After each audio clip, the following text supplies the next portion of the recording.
I found plane tickets for two. Our 13-year-old said, "Mom, they're for Dad and Aunt Shelby." I asked him how he knew.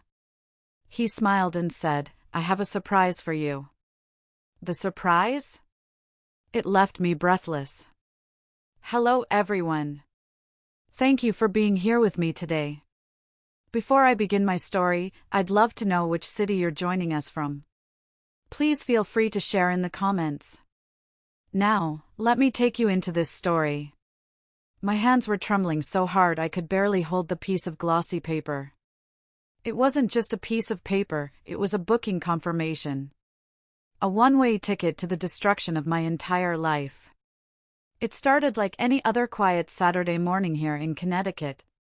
The house was silent, that large, echoing silence you get in a home that's too big for three people, especially when the warmth has seeped out of the walls years ago.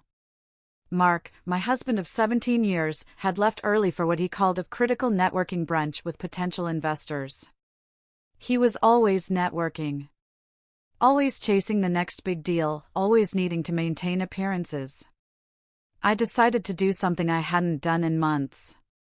I went into his home office to clean. Mark had a strict rule about his office: "Don't touch my papers, Diane.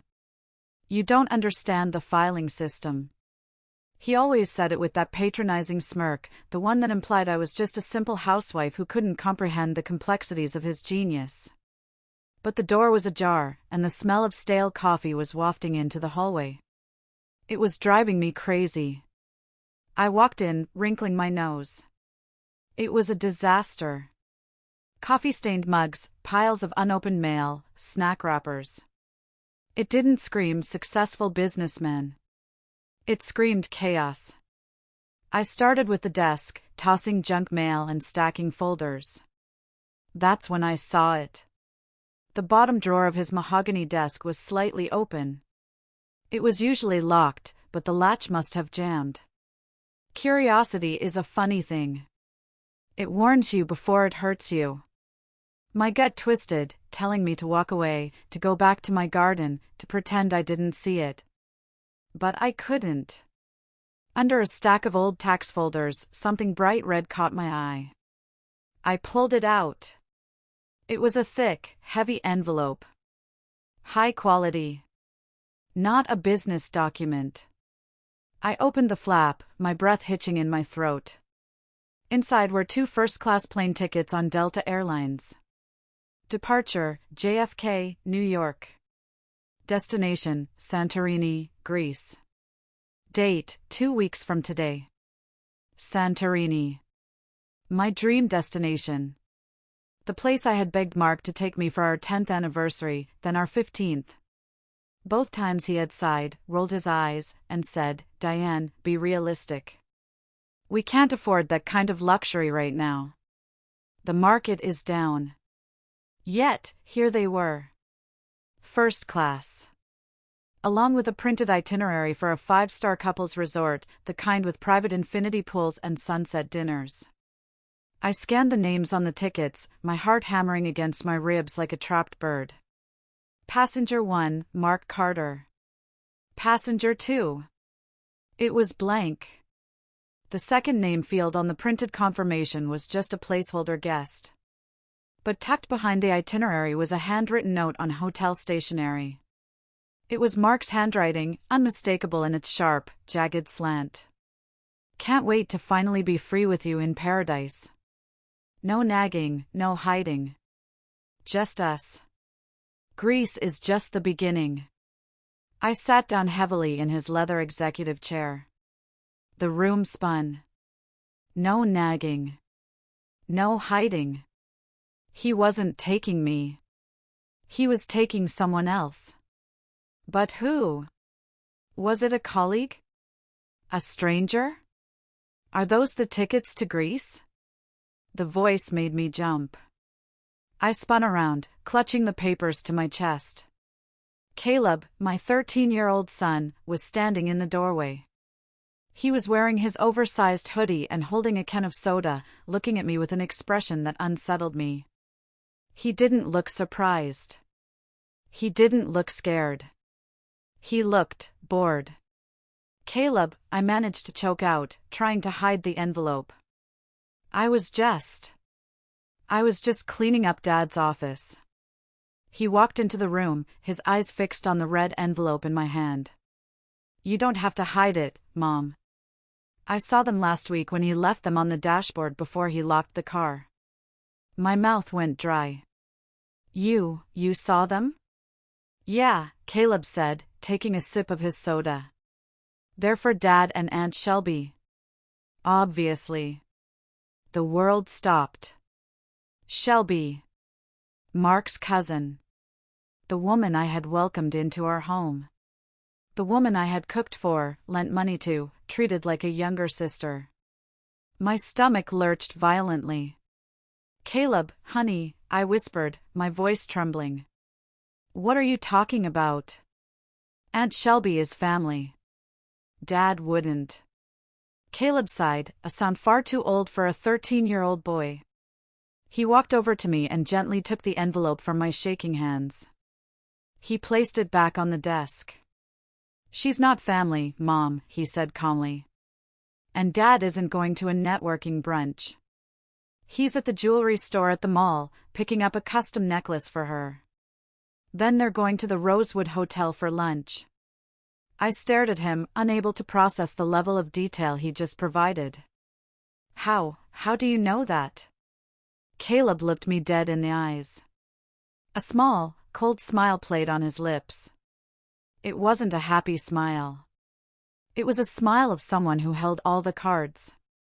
Because I've been watching them, he said. I have a surprise for you, Mom. A big one. But you have to promise not to freak out. Come with me. He turned and walked out of the room. I sat there for a second, paralyzed. My entire reality had just shattered into a million pieces, and my teenage son was standing over the debris, holding a shovel.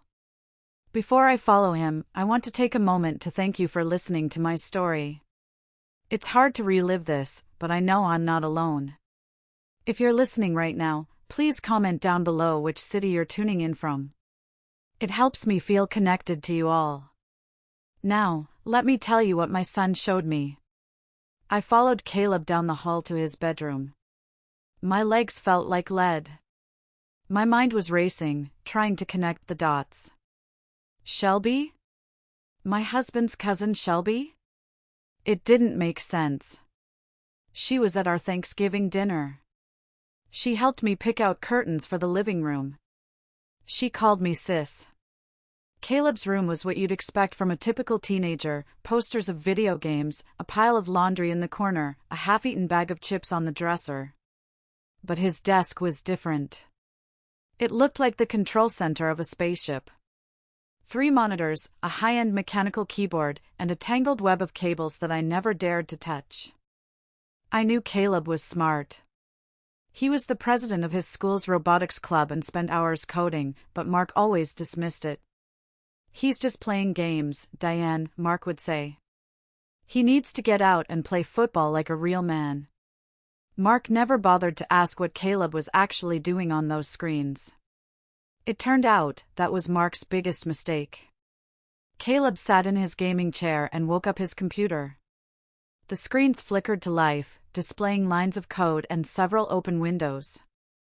Mom, sit on the bed, Caleb commanded gently. I sat, clutching the hem of my cardigan. Caleb, you said you've been watching them. What does that mean? He spun around in his chair. You know how Dad always says I'm wasting my time on this computer junk? I nodded. Well, about 3 months ago, I needed to borrow his laptop because mine was updating. He was asleep on the couch. I guessed his password on the second try. It's just his birthday and money. Really secure, right? Caleb rolled his eyes. Anyway, I saw an email pop up. It was from Shelby. The subject line was "missing your touch." I felt a wave of nausea. Oh, God. I didn't want to believe it at first, Caleb continued, his voice steady, analyzing the situation like a math problem. So, I installed a keylogger and a remote access Trojan on his laptop. And I put a tracker on his car. It's hidden in the wheel well. He'll never find it. I stared at my son. He was speaking a language I barely understood, talking about surveillance techniques like he was discussing homework. Caleb, is that legal? Doesn't matter, he shrugged. You need to know the truth. Look. He clicked a few keys. The center monitor changed. It showed a map of our town, with a blinking red dot moving slowly down Main Street. That's his car, Caleb pointed. He's heading toward the highway now. Probably going to meet her. But that's not the surprise. He opened a folder named Project Truth. Inside were hundreds of files. Photos, screenshots, video clips. I tried to tell you, Mom, he said softly, his bravado slipping just a little. Remember last month when I asked why Aunt Shelby was always here when you were at yoga? You told me to be nice. You trusted her. I did, I whispered, tears finally stinging my eyes. She told me she was lonely. She said she had no other family. She's a liar, Caleb said, his voice hardening. And Dad is worse. He's not just cheating, Mom. He's planning to leave. And he's planning to leave you with nothing. What do you mean, nothing? I asked, a cold chill running down my spine. I mean the money. The house. Everything Grandpa left you. Caleb turned back to the screen. I found a folder on his cloud drive labeled Exit Strategy. I haven't cracked all the files yet, but I saw drafts of legal documents. He wants to prove you're mentally unstable so he can get full custody of me, not because he wants me, but so he doesn't have to pay child support. The air left the room. My husband wanted to paint me as crazy? The man I had supported for nearly 2 decades? The man whose debts I paid off when we first got married? He can't do that, I stammered. I'm sane. I'm a good mother. I know you are, Caleb said fiercely. But he's been planting seeds. Remember when he told Dr. Stevenson you were having memory lapses? Remember when he told your friends you were overwhelmed and confused lately? My hand flew to my mouth. I remembered. I thought he was being concerned. I thought he was worried about my stress levels. It was all a setup. Gaslighting. He was building a case against me, brick by brick, while sleeping with his so-called cousin. We have to stop him, I said, a sudden surge of anger replacing the shock. We will, Caleb promised. But you can't confront him yet. If you scream at him when he comes home, he'll deny it. He'll delete everything. He'll hide the money. We need to be smarter. He looked at me with an intensity that terrified and reassured me at the same time. I have a plan, Mom. But you have to trust me. Can you do that? I looked at the screens, at the blinking red, at the folders of evidence my 13-year-old son had gathered to protect me. I wiped my tears. Show me everything, I said. Before we dove into the digital evidence, I needed a moment. My mind was pulling me back, dragging me through the mud of my own memories, forcing me to re-examine the last 5 years of my life. I needed to understand how I had been so blind. I remembered the night Mark introduced us to Shelby. It was a rainy Tuesday in November. Mark had called me from work, his voice thick with performative concern. Diane, honey, I have a situation. My cousin Shelby, you know, Aunt Marie's daughter? The one who ran away years ago? She's in town. She's in a bad spot. Abusive ex-boyfriend, lost her job. She has nowhere to go. Can I bring her over for dinner? Of course, I said yes. That's who I was. That's who I am. I'm the fixer. I'm the caretaker. When she walked through our front door, she looked like a drowned kitten. Big, wet eyes, soaking wet hair, shivering in a thin coat. She looked younger than her 27 years. My heart broke for her immediately. I rushed to get her a warm towel. I made her hot tea. I gave her one of my favorite cashmere sweaters, the beige one Mark had bought me for Christmas years ago. "Thank you, Diane," she had whispered, clutching the mug with both hands. "You're an angel. Mark always told me how wonderful you were." Lies. It was all lies. Over the next few months, Shelby became a fixture in our lives. Mark told me she needed help getting back on her feet, so I helped her. I reviewed her resume. I connected her with a friend who owned a boutique for a job interview. When she couldn't make rent on her studio apartment, I wrote the check. "It's just a loan," Mark had insisted. "She's family. We help family." I never saw a dime of that money back. But it wasn't just the money. It was the insidious way she inserted herself into our marriage. She was always there. Holidays, birthdays, random Tuesday nights. I remembered the time we were all watching a movie. She sat on the floor, leaning her back against Mark's legs. He was absent-mindedly playing with her hair.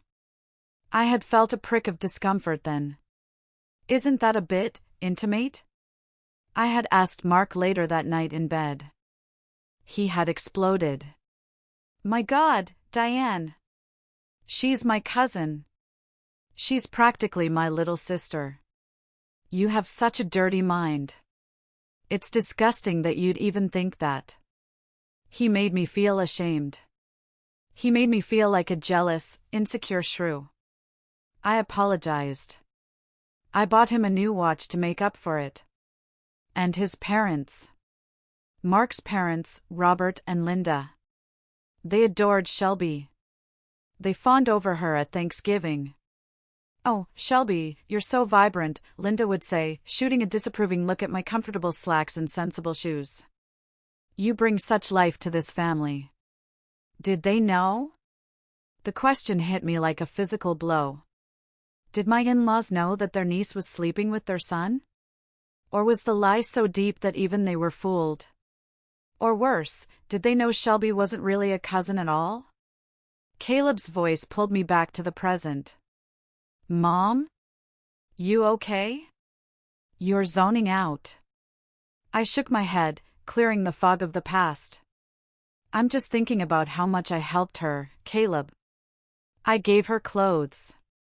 I drove her to the doctor when she had the flu. I confided in her about our marriage problems." Oh God. The marriage problems. I had told Shelby everything. I told her I felt Mark was distant. I told her I was worried our intimacy was fading.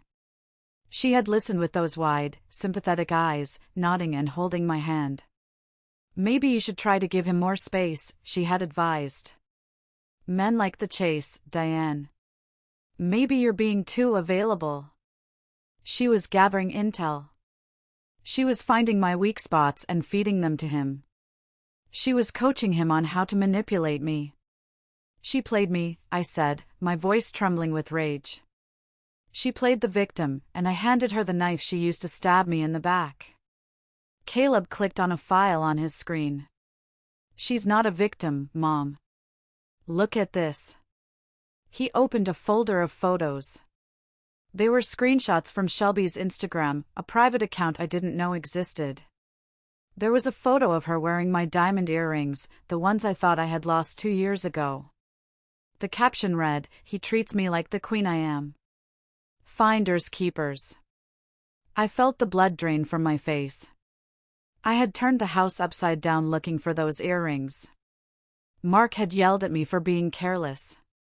"You lose everything, Diane. This is why you can't have nice things." He had given them to her. "I'm going to kill him," I whispered. The sadness was evaporating, replaced by a cold, hard block of ice in my chest. "I am going to absolutely destroy him." "Good," Caleb said, his fingers flying across the keyboard. "Because wait until you see the emails." Caleb handed me the tablet. Read these from the bottom up. Start from January. My hands were steady now. The shock had passed, replaced by a clinical need to know the extent of the damage. I scrolled to the bottom. From Mark. To Shelby Babe 88 at. Date, January 12th. Subject, she's clueless. Don't worry about the credit card bill. I told Diane it was a charge for the business server maintenance. She doesn't know a server from a toaster. Buy the bag. You deserve it. I gritted my teeth. That bag was a Louis Vuitton. I remembered asking him about that charge. He had given me a 20-minute lecture on IT infrastructure until my eyes glazed over. He used my lack of technical knowledge as a weapon to steal from our joint account. I scrolled up. From Shelby. To Mark. Date, February 14th. Subject, Happy Valentine's. I hate that you have to take the old hag out to dinner tonight. Just imagine it's me across the table. Don't touch her. Save it for me tomorrow. Old hag. I was 48. I went to the gym 3 times a week. I took care of my skin. But to them, I was ancient. Disposable. From Mark. To Shelby. Date, March 3rd. Subject, the college fund. I managed to move another $15,000 from Caleb's 529 plan. Told the broker we were reallocating to a high-yield trust. It's in the offshore account now. That should cover the deposit for the condo. I stopped breathing. The world tilted on its axis. Caleb, I choked out. Did you see this? The college fund? Caleb looked at the floor, his jaw tight. Yeah. I saw it. That's why I started looking into the bank accounts. The fund is almost empty, Mom. There's less than $2,000 left. I felt a primal scream building in my throat. Cheating on me was one thing. Insulting me was another. But stealing from our son? Stealing his future? His education? That was a declaration of war. That was unforgivable. That was the moment Mark ceased to be my husband and became my prey. He stole $80,000, I said, my voice low and dangerous. That money was from my father's inheritance. It was specifically for your tuition. He doesn't care, Caleb said, looking up with wet eyes. He calls me the burden in other emails. He says once I'm 18, he's washing his hands of me. I reached out and pulled my son into a hug. He was stiff at first, trying to be the tough hacker, but then he melted into me, just a 13-year-old boy who had been hurt by the person supposed to protect him. He will pay back every cent, I promised into his hair. I swear to you, Caleb. He will not get away with this.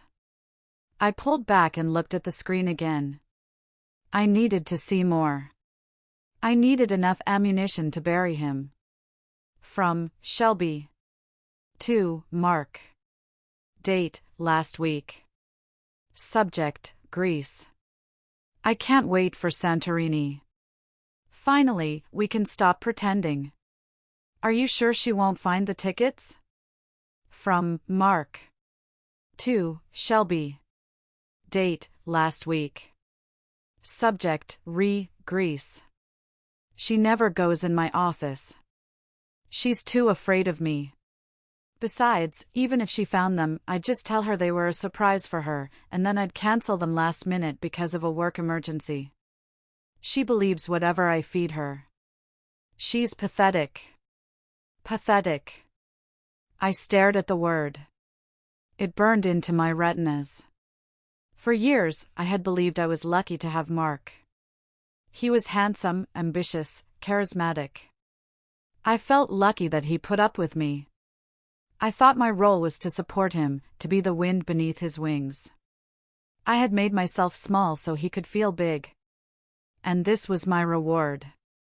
Pathetic. I'm not pathetic, I said aloud. It was a realization, not a defense. I'm the one who balanced the books for his startup for 5 years for free. I'm the one who manages this estate. I'm the one who raised an honors student while he was out networking. You're not pathetic, Mom, Caleb said firmly. You're the smartest person I know. You just trusted the wrong person. Okay, I said, putting the tablet down. So we have proof of the affair. We have proof of the theft. But Caleb, there's something else. The cousin thing. Why lie about that? Why not just say she's a friend or a coworker? Caleb smirked. It was the smile of a hunter who had cornered the fox. That's the best part, he said. I did a reverse image search on some old photos I found on Shelby's cloud drive. And I found her real identity. She's not a Miller. Her name is Shelby Vance. Vance? The name sounded vaguely familiar. Yeah, Caleb said. And wait until you see where she went to college. Caleb minimized the email window and pulled up a browser. He had navigated to a digital archive site, one of those alumni library databases. University of Pennsylvania, class of 1998, Caleb announced. Dad's graduating class. He clicked on a PDF of the yearbook. He scrolled through the pages until he found the S section. And there she was. Younger, with less makeup and natural brown hair instead of the platinum blonde she sported now, but it was unmistakably her. Shelby Vance. She went to college with him? I asked, leaning in. Keep looking, Caleb said. He switched to the C section for Carter. He found Mark's photo. But then he clicked on a separate tab. It was a scan page from the university's student newspaper, the Daily Pennsylvanian. There was a photo of a homecoming king and queen from 1997. It was Mark and Shelby. They were holding hands, wearing sashes, beaming at the camera. They looked like the golden couple. They dated, I whispered.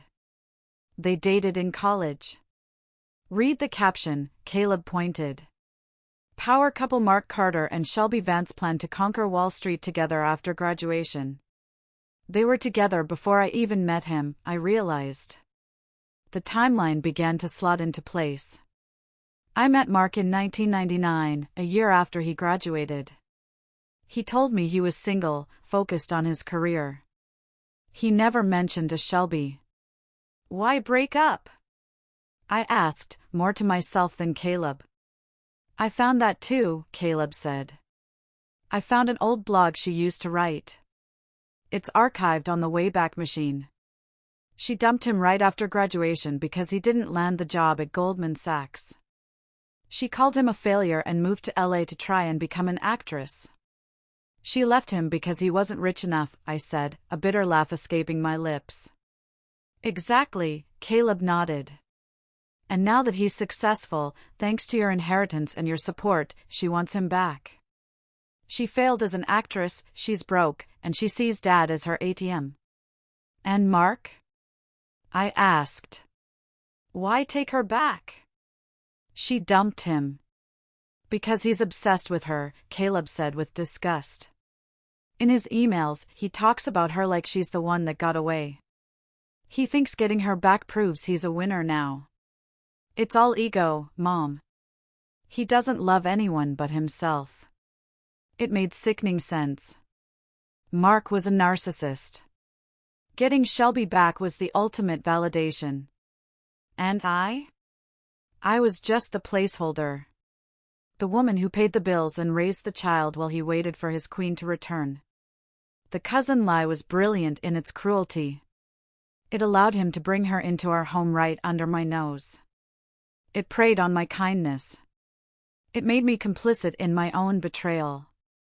Every time I hugged her, every time I gave her money, they must have been laughing at me.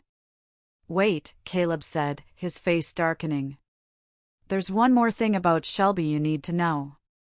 It's not just about the past. It's about why she hates you so much. Why?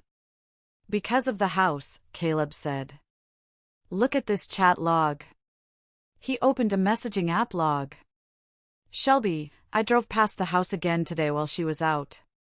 It's perfect, Mark. The gardens are exactly what I wanted. I can't wait to rip out those hideous hydrangeas she planted. We'll put in a pool there. Mark, soon, babe. Once the divorce is finalized, I'll get the house.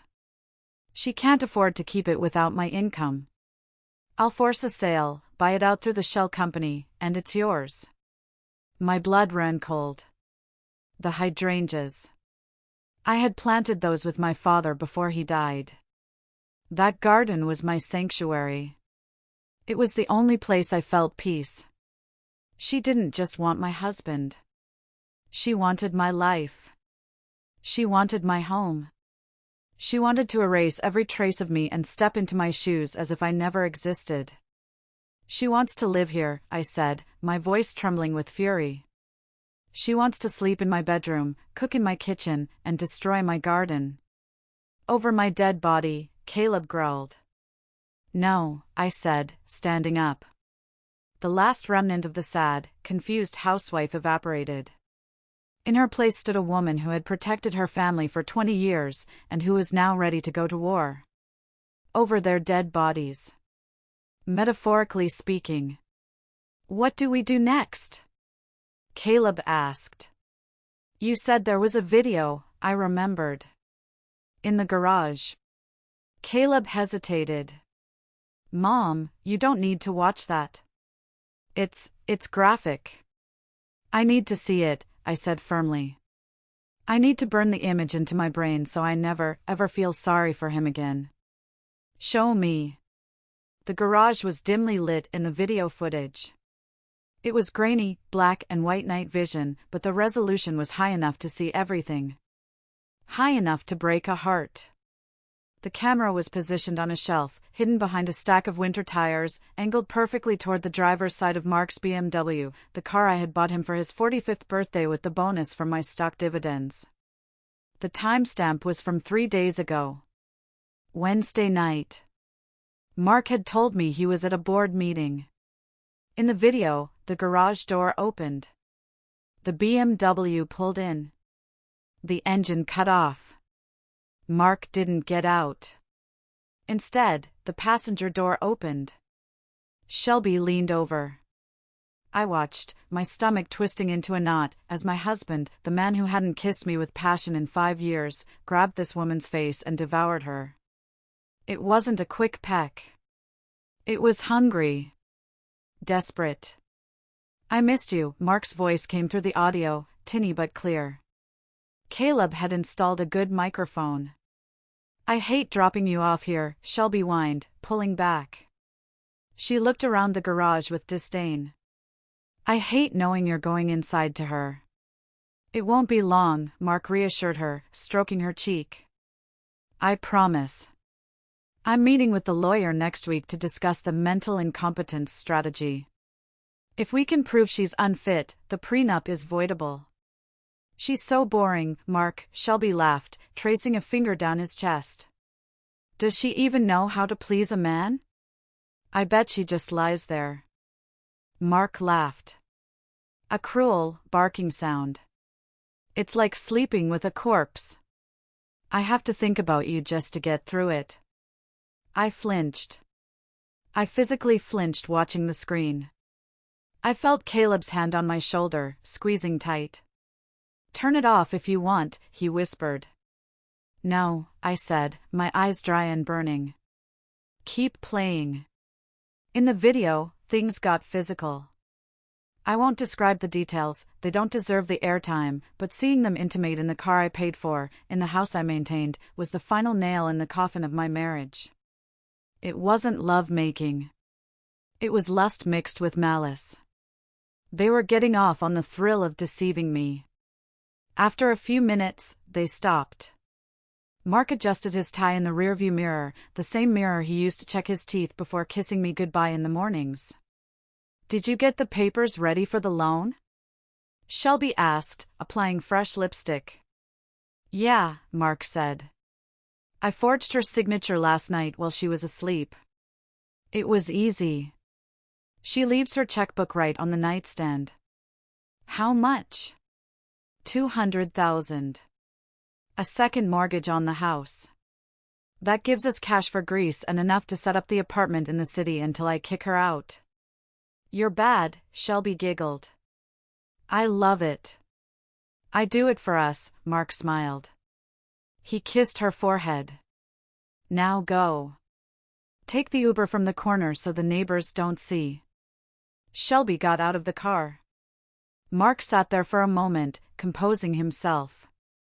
He practiced a smile in the mirror, a fake, tired smile. The smile he would wear when he walked into the kitchen 5 minutes later to eat the dinner I had kept warm for him. The video ended. The silence in Caleb's room was deafening. He forged my signature, I said, my voice deadly calm. He took out a second mortgage on a house that is in my name. That's a felony, Caleb said. Fraud. Forgery. Identity theft. Yes, I nodded. It is. I looked at my son. He looked scared, waiting for me to collapse. But I didn't collapse. I felt lighter than I had in years. The confusion was gone. The guilt was gone. The hope that I could save my marriage was gone. All that was left was clarity. Caleb, I said, standing up and smoothing my skirt. Can you copy that video to a USB drive? And the emails? And the banking records? Already done, he said, holding up a small black drive. I made 3 copies. One on the cloud, one on this drive, and one sent to a secure email server I set up. You are brilliant, I told him. Now, I need to make a phone call. To Dad? No, I smiled, a smile that didn't reach my eyes. To Mr. Henderson. Arthur Henderson. My father's old lawyer. A shark in a 3-piece suit who had always hated Mark. He had warned me not to marry him. He was going to enjoy this. What are we going to do? Caleb asked. We are going to give Dad the surprise he deserves, I said. His birthday is in 5 days. He wants a big party? We're going to give him a party he'll never forget. I waited until Caleb went to his room to monitor the feeds before I went to the master bedroom. I needed physical proof to match the digital evidence. Mark kept a wall safe behind the painting of the Connecticut coast in our walk-in closet. He thought I didn't know the combination. He thought I was bad with numbers. I was a certified public accountant before I became a mother. I memorized the combination the first time I saw him punch it in 10 years ago, September 19, 98. Shelby's birthday. I had always told myself it was just a random set of numbers. Denial is a powerful drug. I spun the dial. Click. The heavy door swung open. Inside, stacked neatly, were the papers. I pulled them out, my hands encased in latex cleaning gloves so I wouldn't leave fingerprints. There it was. The home equity line of credit application. The loan amount, $200,000. And at the bottom, my signature. Diane E. Carter. It was a good forgery. He had practiced. But the loop on the D was slightly too wide, and the E was too sharp. To a bank clerk who didn't know me, it would pass. To me, it looked like a crime scene. I took photos of every page with my phone, ensuring the lighting was clear. Then I found the other documents.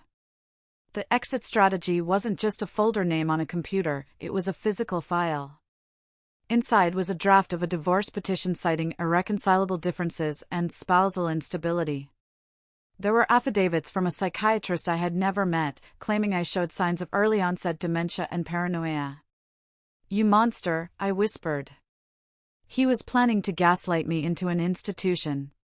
He wanted to take my freedom, not just my money. He wanted to lock me away so he and Shelby could live in my house with my money. I felt a hot flash of rage crawl up my neck. This wasn't just a bad marriage. This was a predatory attack. I had been sleeping next to a predator for 17 years. I put everything back exactly as I found it. The painting went back on the wall. I checked the angle to make sure it was straight. I went downstairs to the kitchen. I needed to be the perfect wife for a few more days. I started prepping vegetables for dinner. Chop. Chop. Chop. The rhythm was soothing. My phone buzzed. It was Arthur Henderson. Diane, his gravelly voice was comforting. I got your message. Are you safe? I'm safe, Arthur, I said, cradling the phone between my shoulder and ear as I aggressively chopped a carrot. But I need you to prepare a lawsuit. And a restraining order. And eviction papers. I've been waiting for this call for 15 years, Arthur grunted. What do you have? Everything, I said. Adultery. Fraud. Forgery. Grand larceny involving a minor's trust fund. I have video evidence, audio recordings, and emails. Arthur whistled low. Remind me never to cross you, Diane. Who gathered all this? Caleb. That boy is a genius. Okay, here's the play. Do not confront him yet. If you confront him now, he might try to liquidate assets or run. We need to catch him off guard. We need to serve him when he feels most secure. His birthday, I said. He's hosting a party here on Friday. He invited his business partners, his parents, and Shelby. Perfect, Arthur said. Maximum public humiliation and plenty of witnesses. I'll have the papers ready. I can have a private investigator there to serve him the moment you give the signal. And Diane? I'll call the district attorney about the fraud. We can have police on standby. Do it, I said.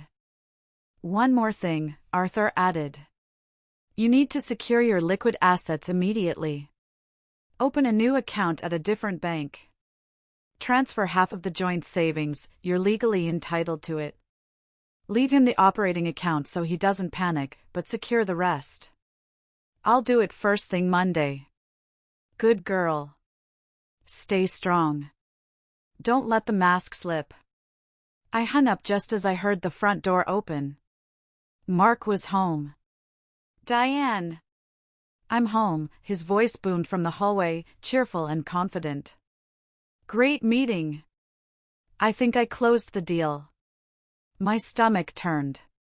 He was lying. He had been in bed with Shelby. I took a deep breath.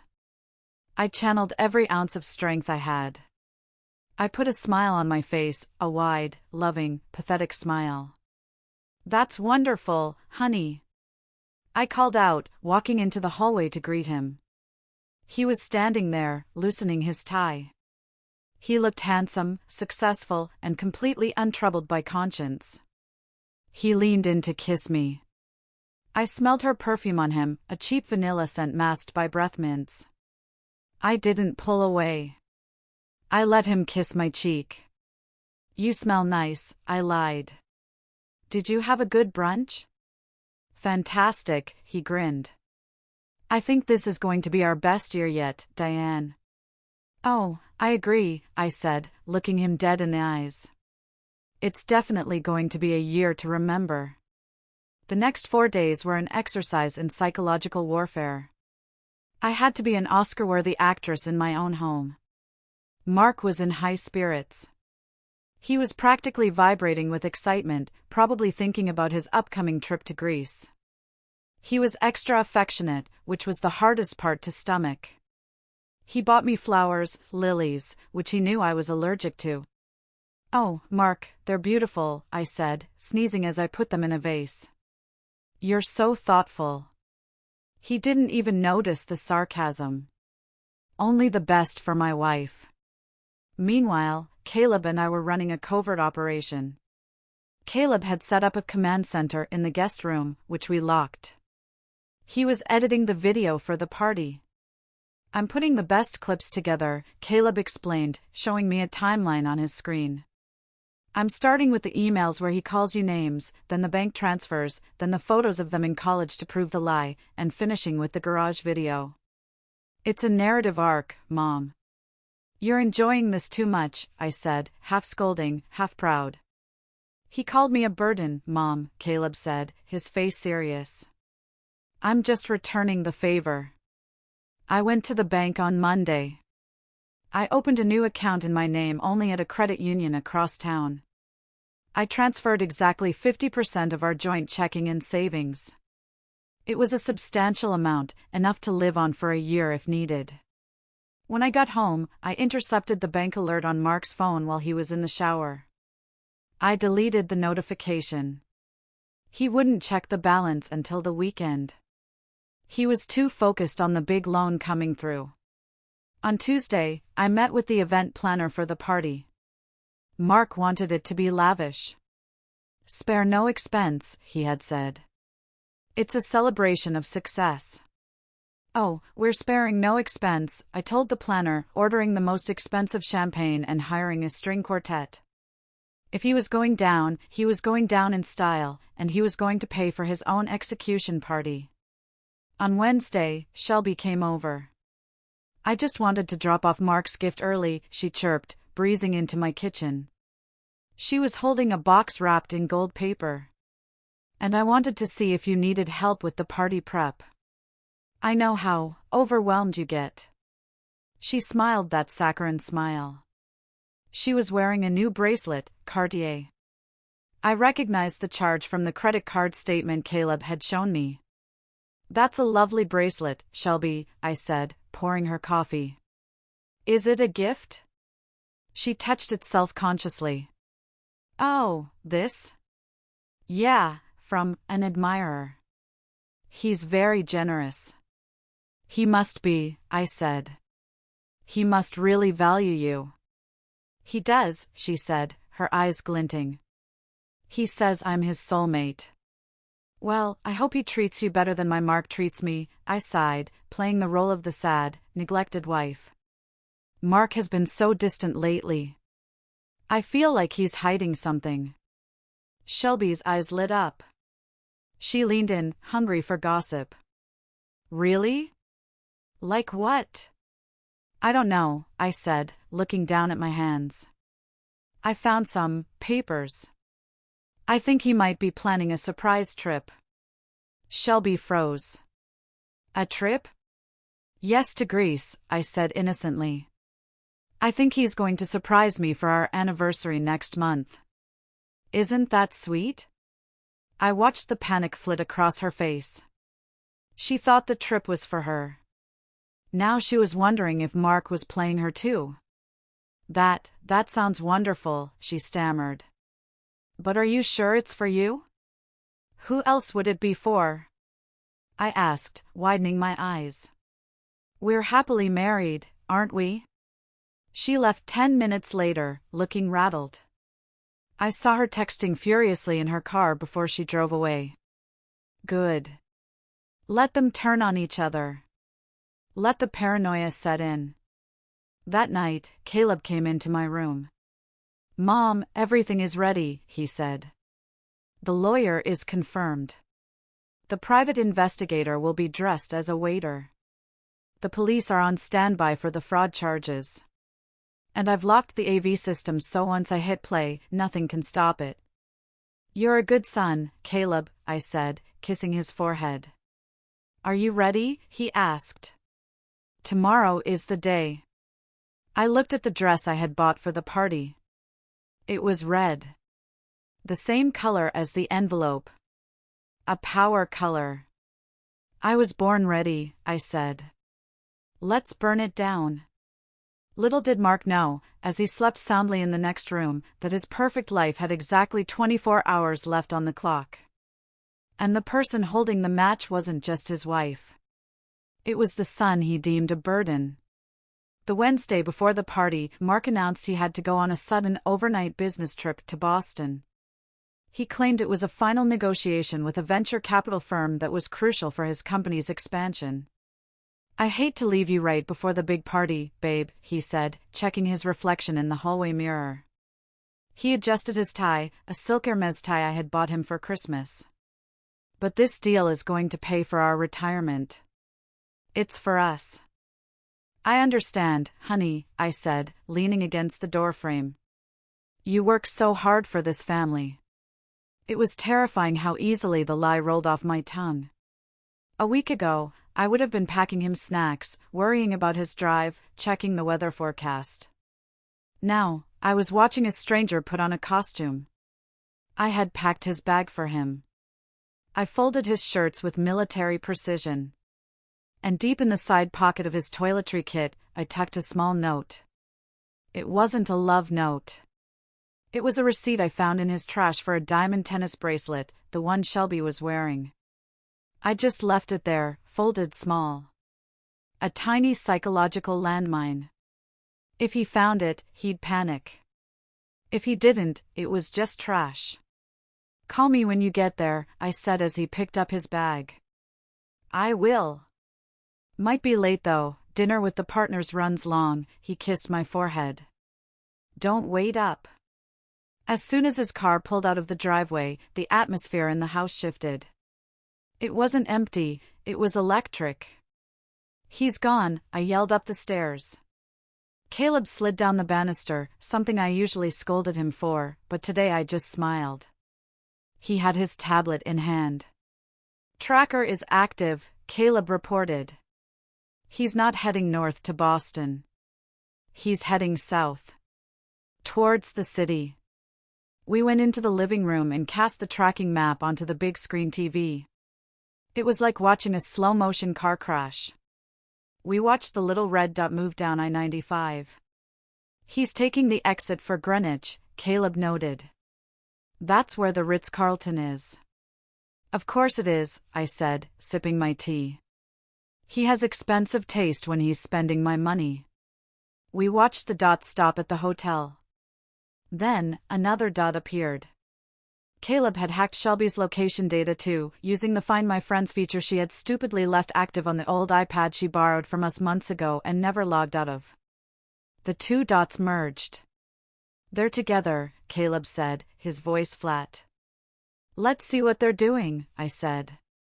Caleb tapped a few keys. "I can't get video inside the hotel, obviously. But remember the keylogger on his laptop? If he logs into the hotel Wi-Fi." A few minutes later, a ping sounded. Mark was online. He wasn't working. He was browsing luxury real estate listings in Greece. Then, he opened his banking app. We watched in real time on our screen as he transferred $5,000 from his business account to a jewelry store in downtown Greenwich. "Another gift?" Caleb asked, disgusted. "Probably matching earrings," I said. "He's predictable." Then, an email draft appeared on the screen. Mark was typing it but hadn't sent it yet. It was addressed to his lawyer. Subject: the house transfer.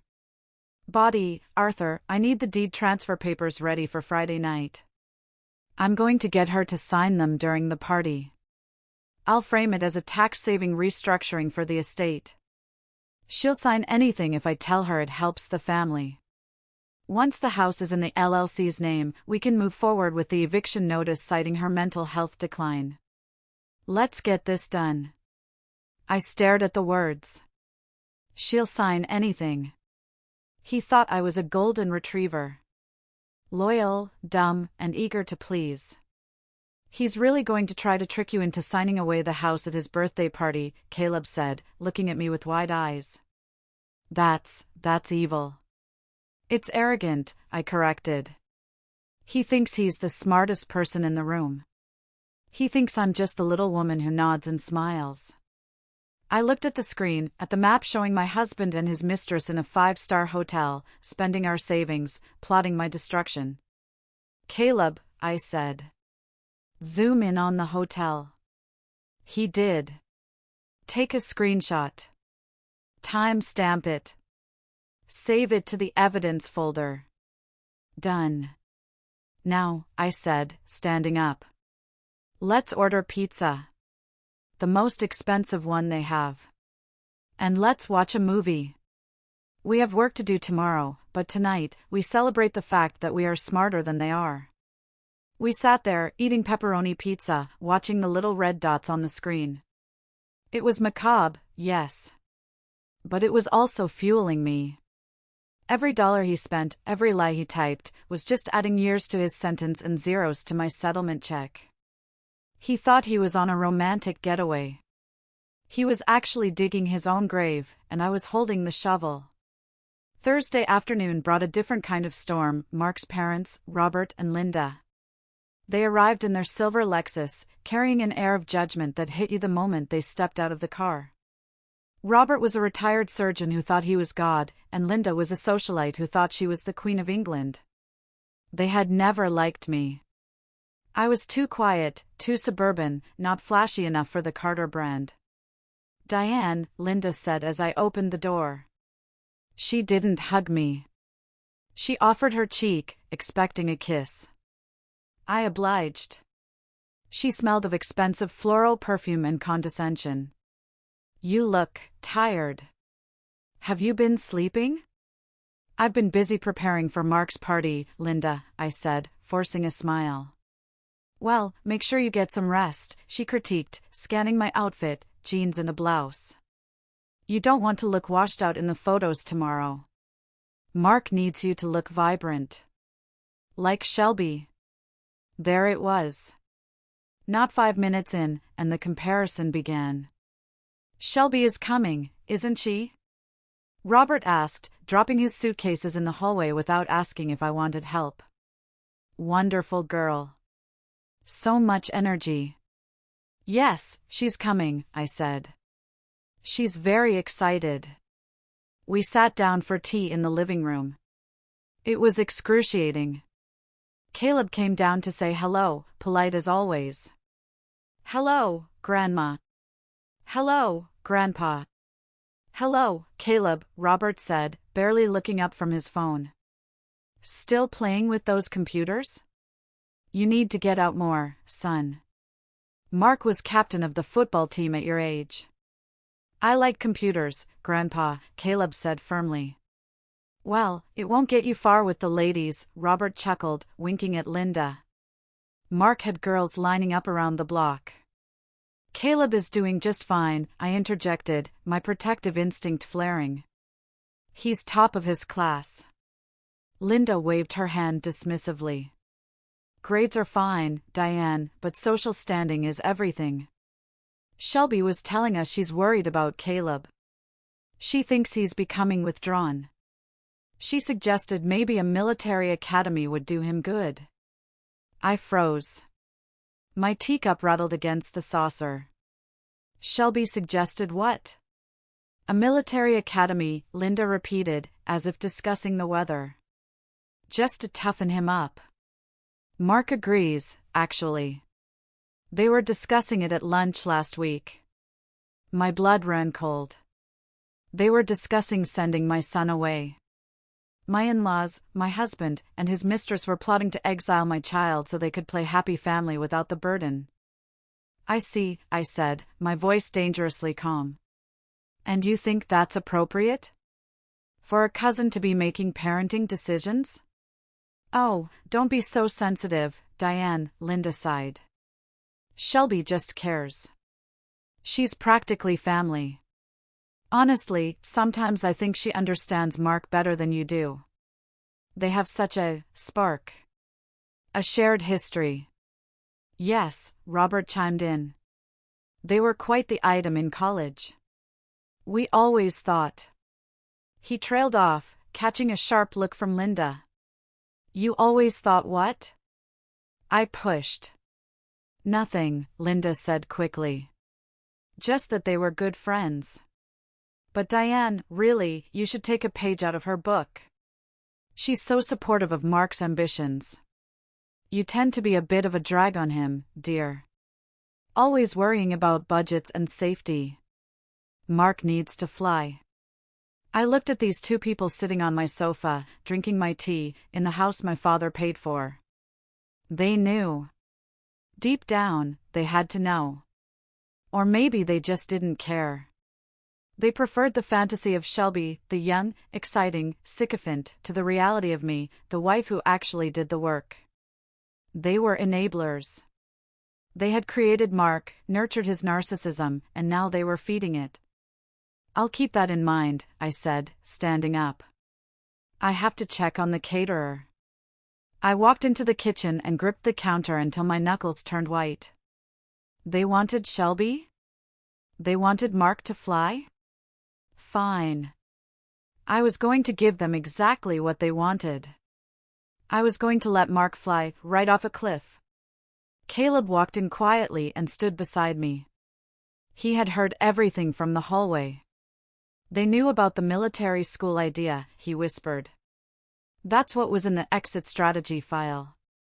The boarding school in Alabama.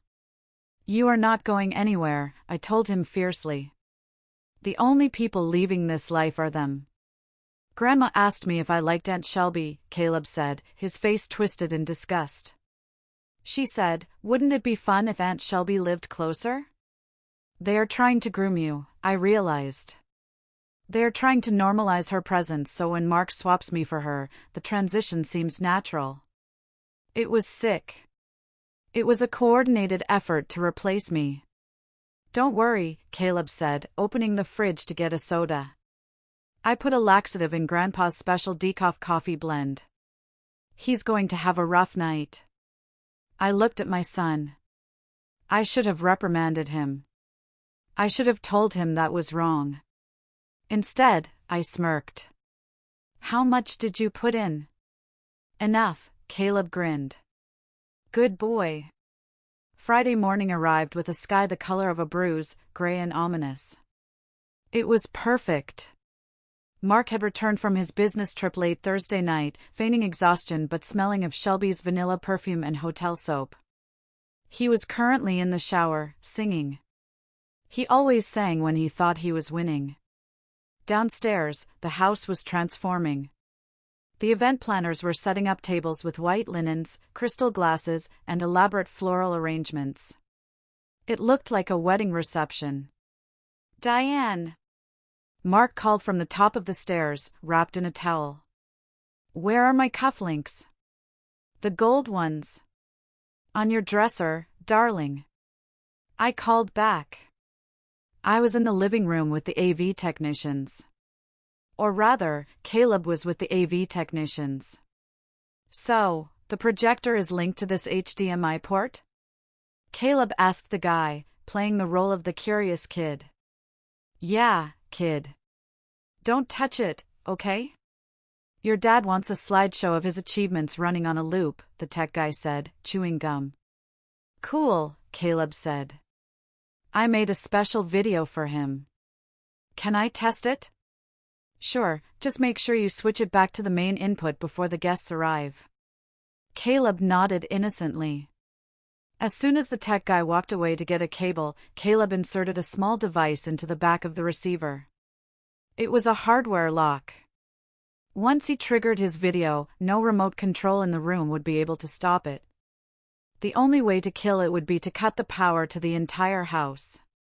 We're in, Caleb whispered to me as I walked by carrying a tray of appetizers. Good, I whispered back. I went to the front door to greet the private investigator Arthur had hired. His name was Mr. Black, a cliché, I know, but fitting. He was dressed in a waiter's uniform. Mrs. Carter, he asked quietly. Yes. You have the papers? Taped to the bottom of the serving tray, he murmured. I'll be circulating all night. Just give me the signal.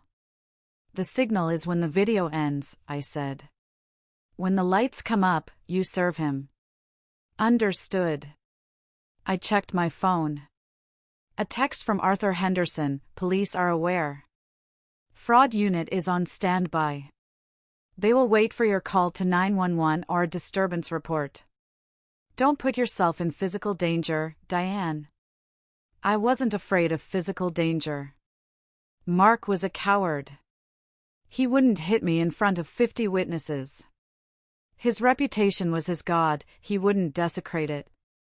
By 5 p.m., I was in my room getting ready. I had chosen a dress I bought specifically for tonight. It wasn't the beige or pastel colors Mark liked me in. It was a deep, blood-red silk gown. It was fitted, structured, and bold. It was a dress that said, "I am not a victim." I applied my makeup carefully. Waterproof mascara, just in case, though I didn't plan on crying. Red lipstick to match the dress. I looked in the mirror. The woman staring back wasn't the Diane of yesterday. The Diane of yesterday was worried about hydrangeas and making everyone happy. This Diane was a Valkyrie. Mark walked in, already dressed in his tuxedo. He stopped when he saw me. "Wow," he said, blinking. "That's a bold color for you, isn't it? A bit flashy? It's a celebration, isn't it?" I said, turning to face him. I thought I should dress for the occasion. He frowned slightly, sensing a shift but unable to place it. "You look good. But maybe change the lipstick? It's a bit aggressive." "I like it," I said firmly. "I'm keeping it." He checked his watch, dismissing me. "Fine. Whatever. Just make sure the champagne flows. My investors from the city are coming. And Shelby is bringing her new boyfriend, some imaginary guy she made up to make me jealous, I bet." He laughed at his own joke. "Actually, I think Shelby is coming alone," I said. "She told me she wanted to focus on family tonight." Mark's eyes lit up. "Did she? That's sweet of her." "Yes," I said, walking past him and brushing a piece of lint off his lapel. "She really loves this family. She wants to be a part of it so badly." "She is family," Mark corrected automatically. "Right," I smiled. "Family." I walked out of the bedroom, my heels clicking on the hardwood floor like the ticking of a clock. The countdown had begun. 2 hours until the guests arrived. 3 hours until the toast. 4 hours until his life ended. I went to Caleb's room one last time. He was dressed in a suit, looking so grown up it made my heart ache. "Ready, partner?" I asked. He held up the remote control. "Ready, Mom." We walked down the stairs together, hand in hand, into the arena. Author's note: I want to take you back for a moment to the conversation Caleb and I had late the night before the party. It's important because it wasn't about revenge. It was about grief. The house was quiet on Thursday night after Mark had gone to sleep. I found Caleb sitting on the roof of the porch, climbing out through his window like he used to do when he was 10. I climbed out after him, ignoring the chill in the air. "Can't sleep?" I asked, sitting beside him on the shingles. "No," he said, staring up at the stars. "Mom, are you scared?" "About tomorrow?" I asked. "Yeah. About everything changing. Once we play that video, there's no going back. Dad will hate us. Grandma and Grandpa will hate us. We'll be alone." I wrapped my arm around his shoulders. He felt so thin, yet so strong. "We won't be alone, Caleb. We'll have each other. And we'll have the truth.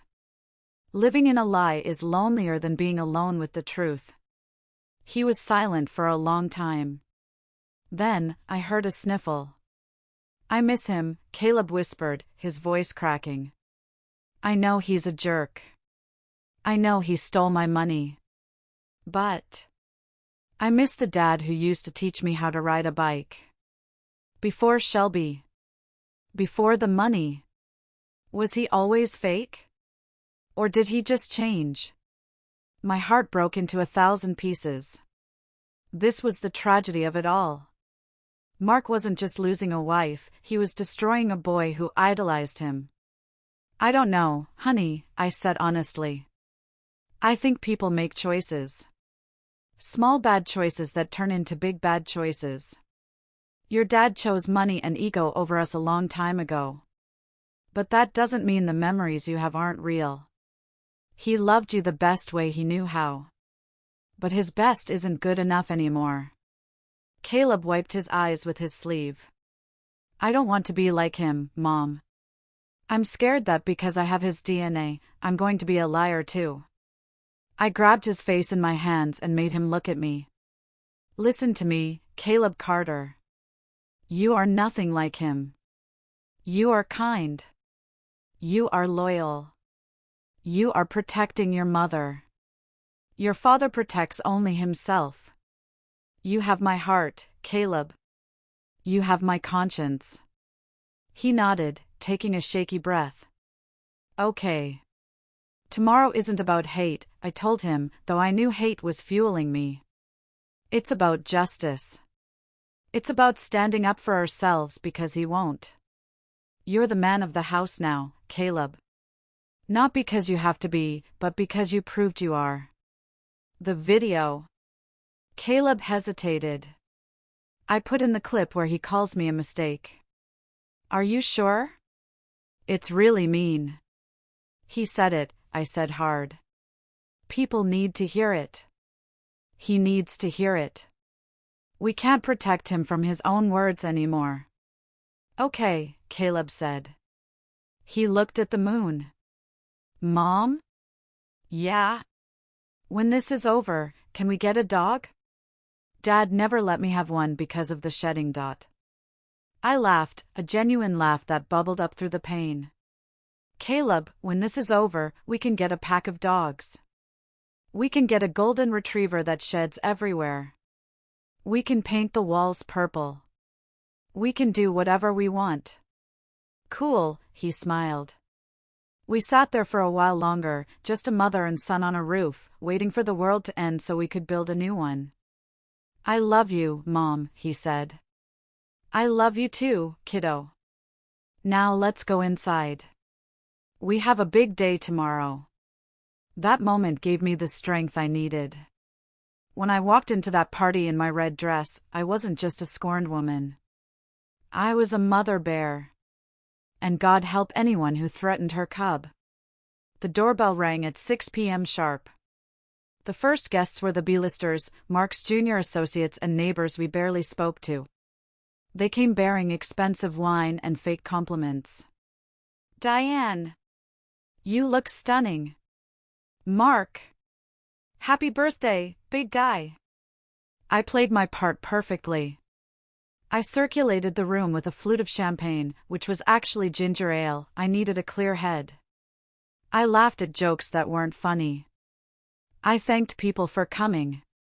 By 7 p.m., the house was packed. The string quartet was playing a soft rendition of Vivaldi. The catering staff was passing around lobster tails and caviar blinis. It smelled of money and expensive perfume. Then, she arrived. Shelby walked in like she owned the place. She was wearing a dress that was inappropriate. It was white. A long, white, lace gown that looked suspiciously like a casual wedding dress. It was a statement. She was the bride-in-waiting. She walked straight to Mark, who was holding court near the fireplace. She kissed him on the cheek, lingering just a second too long. Happy birthday, cousin, she said, her voice carrying over the music. Shelby. Mark beamed, his eyes raking over her body. You made it. You look incredible. I tried, she giggled, twirling.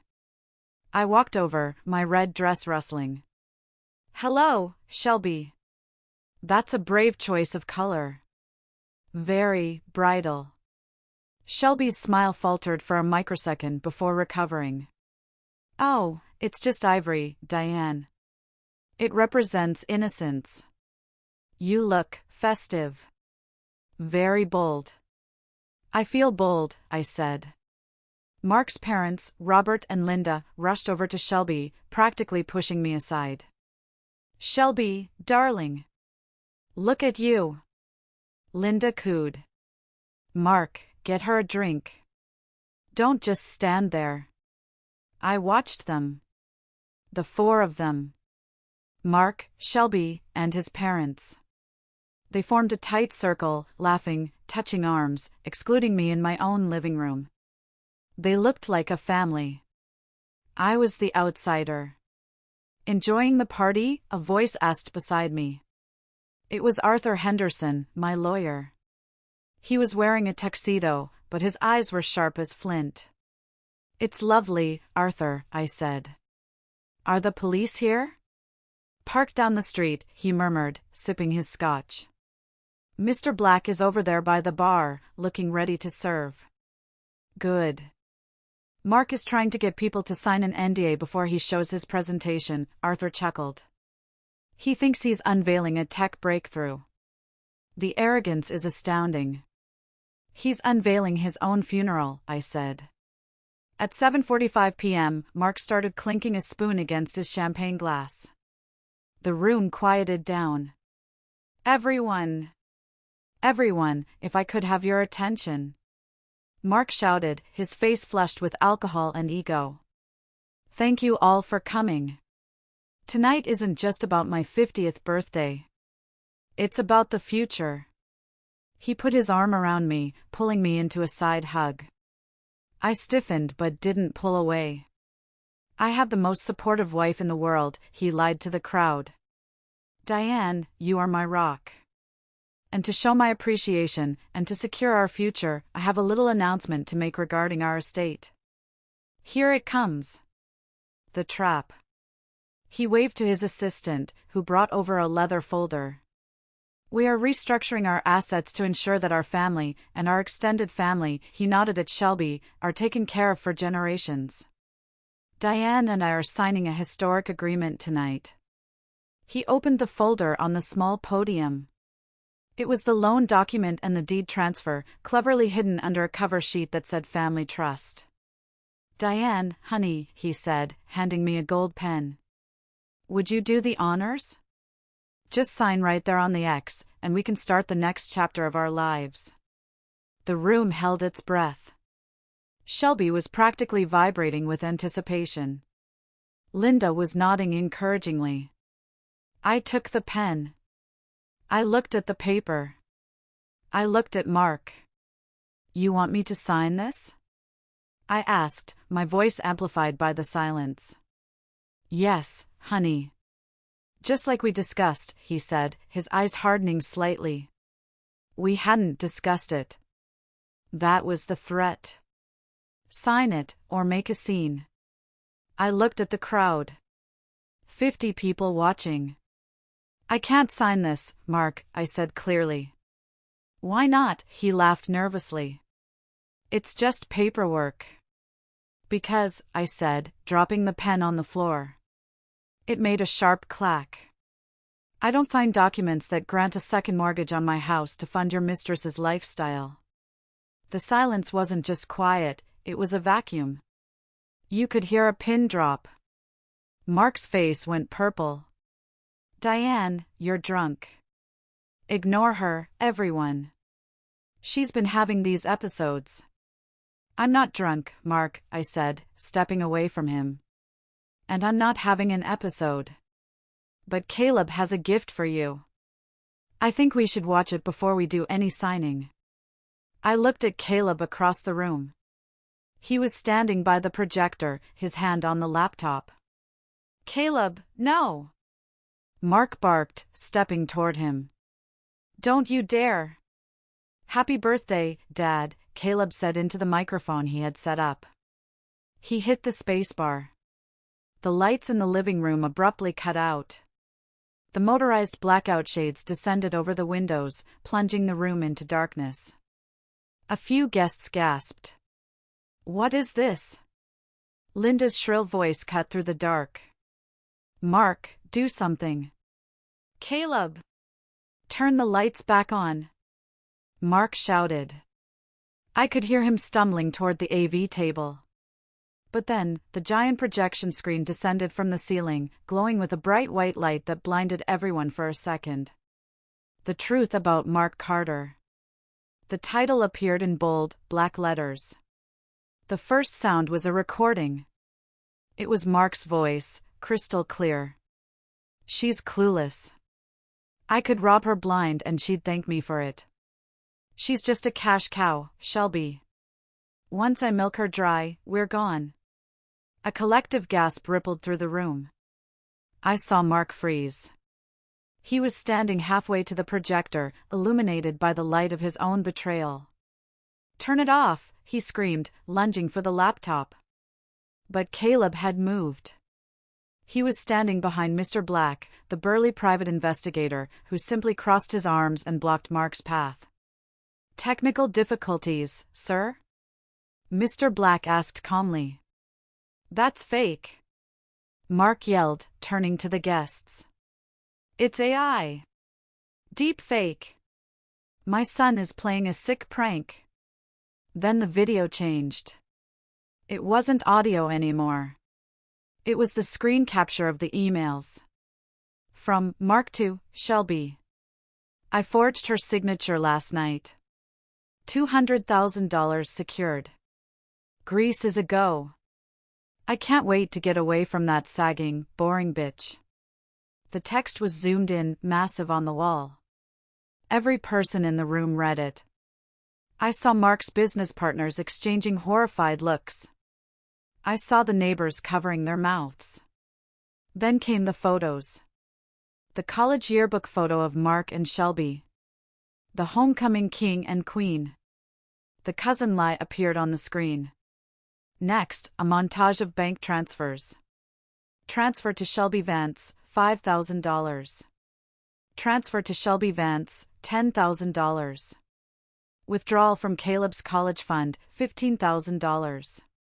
Withdrawal from Caleb's college fund, $20,000. "He stole from his son," someone whispered loudly. It was Mrs. Higgins from next door. "That's despicable." Mark was frantic now. He ran to the wall outlet and yanked the cord. The screen went dark. "There," he panted. "It's over. Everyone, please, my wife is mentally unstable, she programmed this."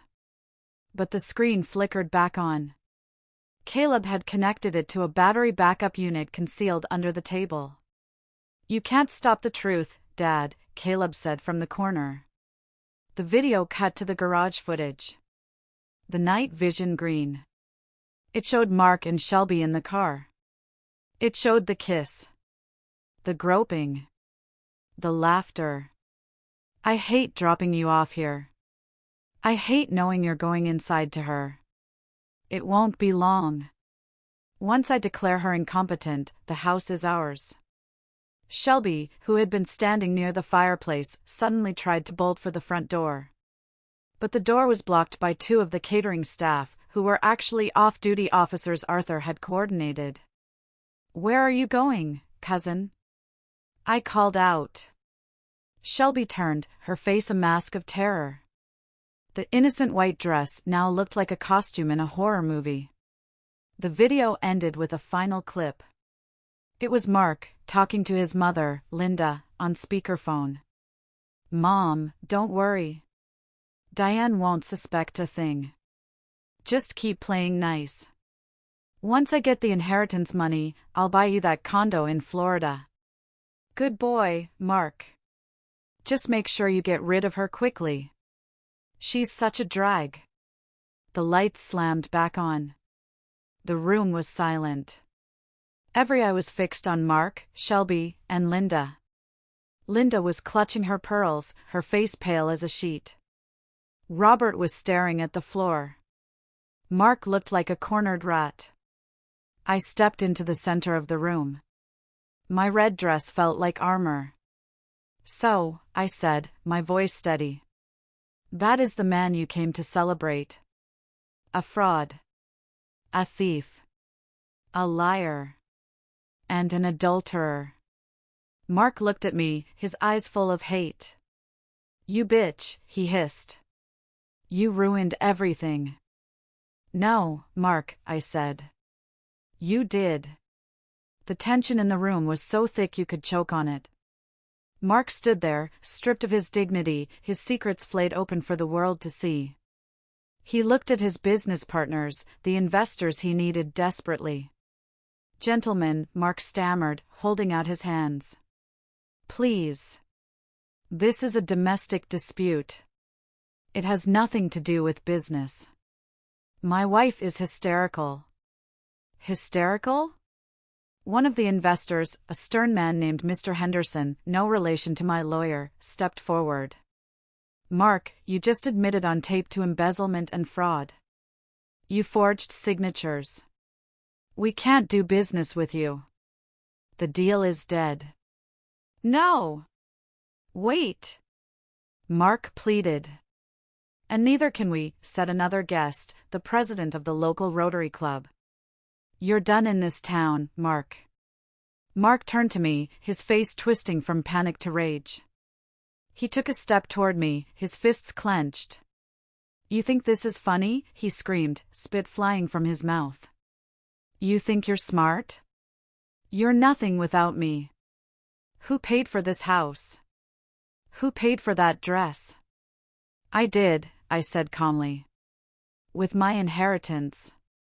With the money you've been stealing." He lunged. "I'll kill you." Before he could get within 5 feet of me, Mr. Black stepped in. He didn't even have to hit Mark. He just grabbed Mark's wrist and twisted it behind his back, forcing him to his knees. "That's enough, sir," Mr. Black said. Shelby started screaming. "I didn't do anything. I didn't know. He lied to me too." I turned to her. "Shelby, stop. We saw the emails. You plotted to put me in a mental institution. You plotted to steal my garden. You're not a victim. You're an accomplice." She burst into fake tears, looking around for sympathy. She found none. Even Mark's parents were backing away from her. I looked around the room. I saw the faces of my neighbors, my friends, and even strangers. They weren't looking at me with pity anymore. They were looking at me with respect. I walked over to where Caleb was standing. I put my arm around him. "This is the reality of my life," I said, addressing the room, but in my mind, I was addressing the thousands of women who go through this. I was told I was crazy. I was told I was old. I was told I was a burden. But tonight, the truth is out. I looked straight into the camera lens of the videographer, who I had instructed to keep rolling. Start of CTA. If you are watching this, and you have ever been lied to, gaslight, or made to feel small by someone you trusted, look at me now. Look at this man on his knees. Evil only wins when we stay silent. I need you to stand with me. If you believe that justice is worth fighting for, if you want to see these people face the consequences of their actions, please like this video right now. And go to the comments and type the number 1. Type 1 to tell me you are with me. Type 1 to show Caleb that doing the right thing matters. Your support means the world to us. It tells us we aren't alone. Please, hit that like button and comment 1 so I know you've got my back. Now, let me show you what happened when the police arrived. End of CTA. "Mr. Black," I said, turning back to the investigator. "I think it's time to serve the papers." Mr. Black reached into his jacket pocket, not the tray this time, and pulled out a thick envelope. He dropped it on the floor in front of Mark. "Mark Carter, you are served," he said. "Divorce petition. Restraining order.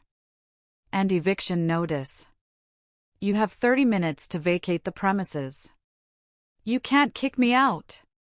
Mark spat from the floor. "This is my house." "Actually," I said, "the deed is in my name. And thanks to your failure to get me to sign that paper tonight, it stays in my name." Just then, sirens wailed outside. Blue and red lights flashed through the windows, painting the walls in chaotic colors. "And that," I said, checking my watch, "would be the police." Happy birthday, Mark. The police didn't knock. The front door burst open, and 4 uniformed officers entered, led by a detective I recognized, Detective Miller from the fraud unit. Arthur Henderson had really pulled some strings. Mark Carter? Detective Miller barked. Mark, still on his knees held by Mr. Black, looked up. This is a misunderstanding. My wife is having a breakdown. Stand up, the detective ordered. Mr. Black let him go. Mark stood, straightening his suit, trying to regain some shred of authority. Officer, I am a respected businessman, Mark began. Mr. Carter, you are under arrest for grand larceny, bank fraud, forgery in the 2nd degree, and identity theft, the detective recited, pulling out handcuffs. We have the digital evidence provided by your son and the physical documents provided by your wife. Identity theft? Mark paled. Taking out a loan in someone else's name is identity theft, sir. Turn around. Click. Click. The sound of handcuffs ratcheting tight was the most beautiful music I had ever heard. Better than the string quartet. Shelby Vance, the detective called out. Shelby was trying to blend into the curtains. I have to go. Ma'am, you are also under arrest for conspiracy to commit fraud and accessory to grand larceny. We have records of the transfers to your accounts. No! Shelby screamed as a female officer grabbed her arm. He gave me that money. It was a gift. I didn't know it was stolen. You can tell it to the judge, the officer said, cuffing her. And by the way, nice dress. As they were dragged out of the house, Mark stopped in front of me. He looked pathetic. His eyes were red, his hair messed up. Diane, he pleaded, his voice cracking. Diane, please. Don't let them take me. I'm your husband. We can fix this. I'll go to therapy. I'll cut Shelby off. Just drop the charges. I looked at him. I looked for any ounce of love left in my heart. I searched for the man I married. But all I saw was a stranger who had tried to destroy me. The man I married died a long time ago, Mark, I said softly. You're just the thief who stole his face. Goodbye. Mom! Dad! Mark yelled toward his parents. Help me! Call a lawyer! Robert and Linda were huddled in the corner. When Mark looked at them, Robert turned his back. Linda pretended to be examining a flower arrangement. We didn't know anything about this, Linda stammered to the nearby guests. We are shocked. Absolutely shocked. They were disowning him to save their own reputations. It was brutal. It was exactly what they deserved. As the police car doors slammed shut outside, a cheer went up in the room. My neighbors were clapping. Caleb walked over and high-fived the tech guy. Okay, folks, I announced, my voice trembling slightly as the adrenaline dump hit me. The show is over. But the champagne is paid for, and the food is delicious. Please, stay. Eat. Drink. Celebrate freedom.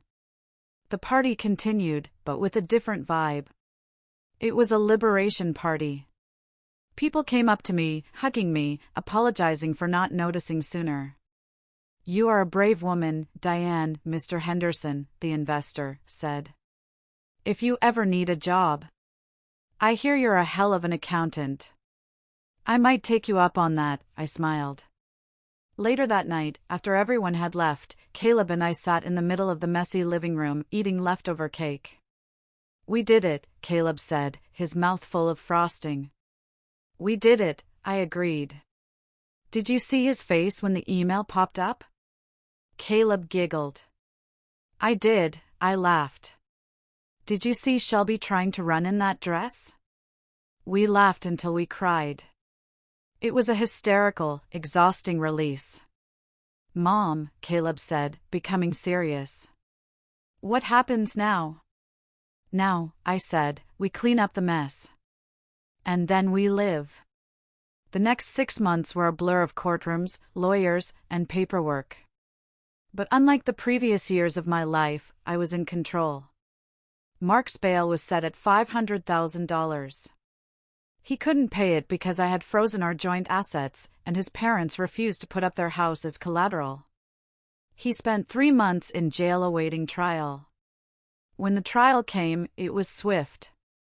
The evidence Caleb had gathered was irrefutable. The video, the keylogger data, the GPS logs, it was a prosecutor's dream. Mark pleaded guilty to avoid a longer sentence. He got 5 years in federal prison for bank fraud and identity theft, plus mandatory restitution. He has to pay back every cent he stole from Caleb's college fund, plus interest. Shelby turned on him immediately.